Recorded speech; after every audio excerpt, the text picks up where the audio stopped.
Monday, don't miss an all-new episode of Fast Track to Fame. It's the talent competition so wild, it can only happen trackside. Fast Track to Fame from Texas Motor Speedway, Monday night, 8 p.m. Eastern, only on Speed. Do you have any talent to go on that show, Rick? I mean, I've never seen any out of you. I'm trying to learn the guitar, but I'm guessing that I wouldn't stand a chance.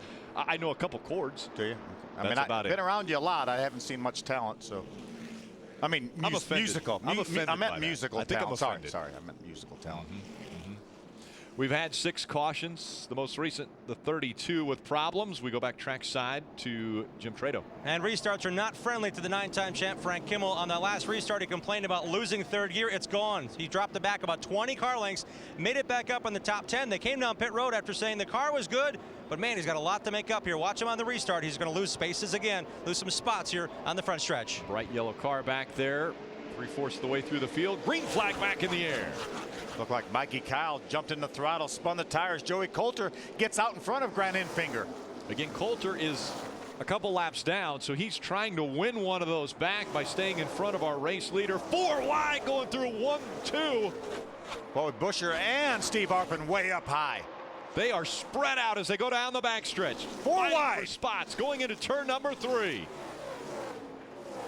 Patrick Shelter on the inside. Slow car in front of him. They are able to keep them all going the right direction as they cross the stripe. Out in front. 09, right? Grant Enfinger in front of this field. Mikey Kyle running second to 25. How about Patrick Shelter getting sideways there? Completely sideways. Ricky Carmichael able to get in front of him. Here comes Frank Kimmel. Frank got a pretty good start considering he's lost third gear. Here in the 34 of Daryl Basham has been posted for leaking fluid. That could be a big problem on this racetrack. This racetrack has a lot of grip, but you don't want to be riding around in some fluid. You see Grant Enfinger continues to lead. Remember now, Joey Coulter now 1 lap down, almost 2. Yeah, Phil, you said this track has a lot of grip. Well, it's also got a lot of speed. You don't want to get into any kind of fluid on this racetrack. These cars running upwards of 184 miles an hour, averaging 184 miles an hour around this 1.5-mile racetrack. Side by side, Craig Gose and James Busher. Some sparks flying as they go through the bumps in 1 and 2. Craig Gose able to make the pass.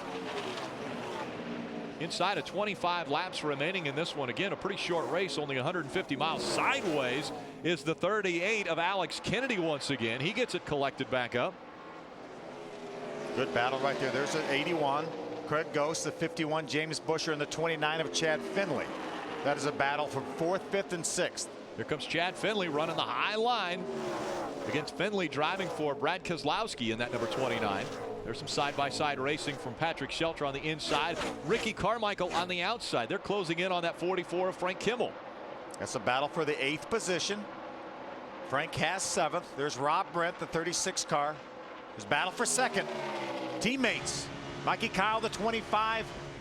Steve Arpin in the 55. Steve Arpin has the strong car. We've seen it almost all day. The problem is he's got some damage to that, but it didn't take long to get by Mikey Kyle. He waves to him.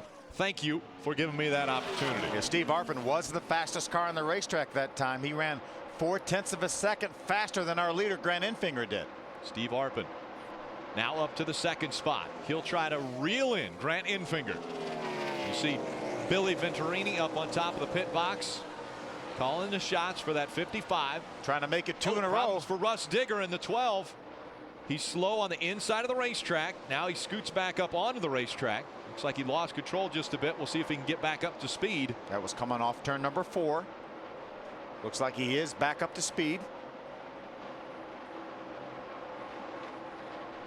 There's Rob Brent in the 36 on the inside of Ricky Carmichael in the 4. That's a battle for the 9th position. Carmichael trying to get back by Rob Brent on the outside of the racetrack. Nelson Piquet Jr. in the 6 car right behind them, just outside the top 10. Chad Finley gets by the 25 of Mikey Kyle to take over the 4th position.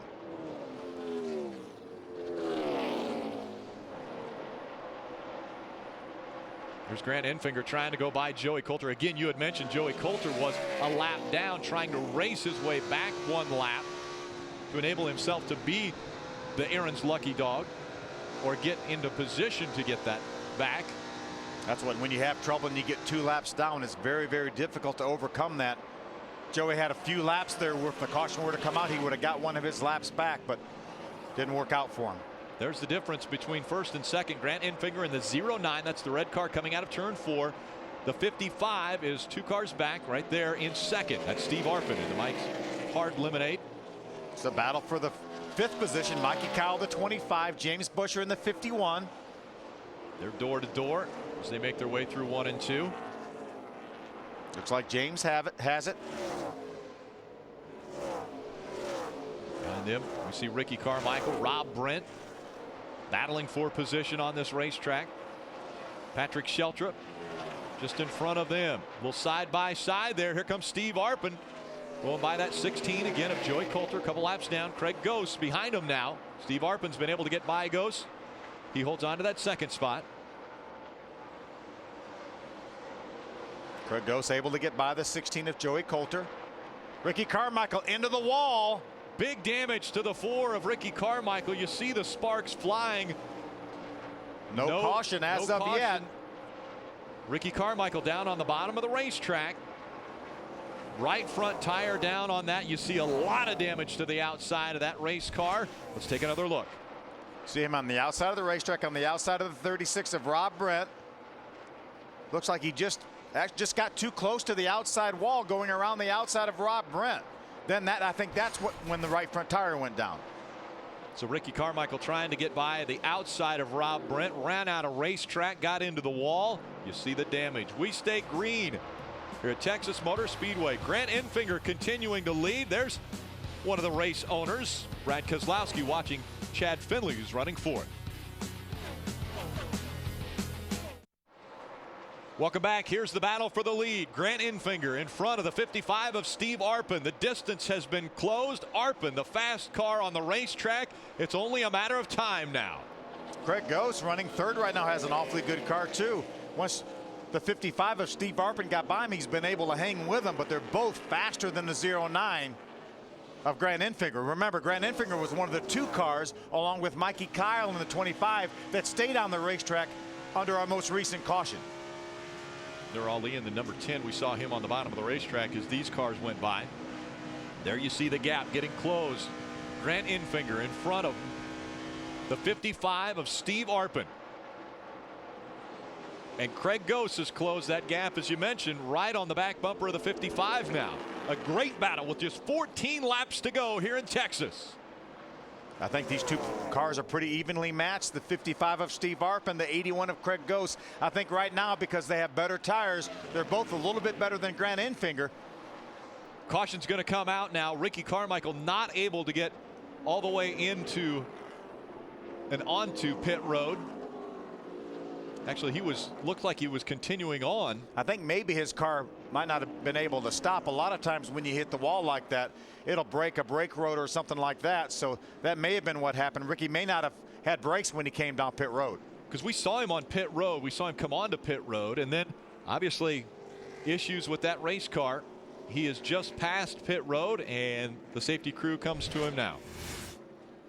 Here he is on pit road right now. He started the turn in, realizes he has no brakes. You see that car not slowing down at all. And kept right on going.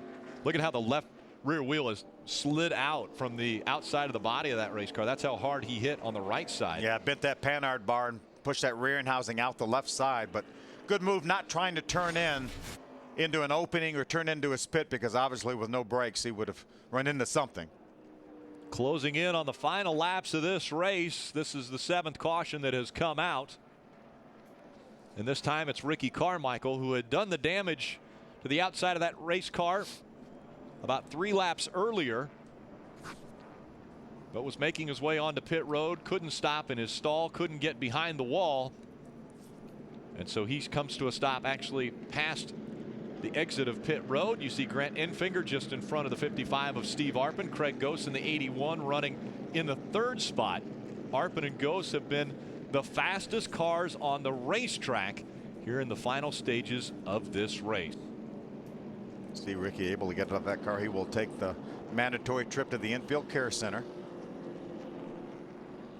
Again tonight, immediately following this race, Speed takes you inside the life of Bill France Sr., the man that created NASCAR, America's #1 spectator sport. His vision built Daytona International Speedway and Talladega Superspeedway.